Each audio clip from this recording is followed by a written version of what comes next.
Operation সিন্দুর মে 7-এ ভারত পরিচালনা করার পরে আজ 8 মে পাকিস্তান এবং ভারত যুদ্ধের অফিসিয়ালি দ্বিতীয় দিন।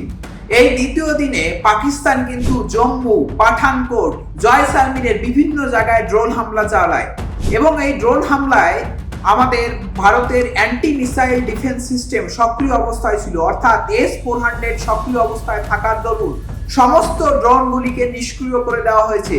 হতাহতের কোনো খবর পাওয়া যায়নি, কিন্তু জম্মু পুরোপুরি সন্ধ্যা থেকে ব্ল্যাক আউট করে দেওয়া হয় এবং সেখানে সাইরেন বাজতে থাকে।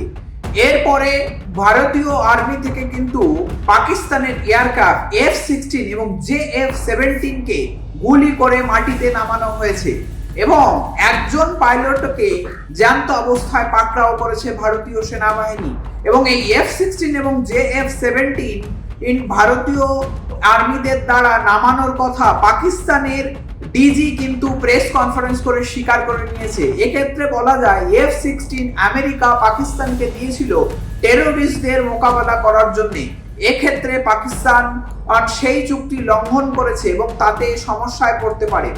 আজকে যে IPL ম্যাচ ছিল ধর্মশালায় পাঞ্জাব কিংস এবং দিল্লি ক্যাপিটালস এর মধ্যে, সেই IPL ম্যাচকে নিরাপত্তার খাতিরে ক্যান্সেল করে দেওয়া হয়েছে।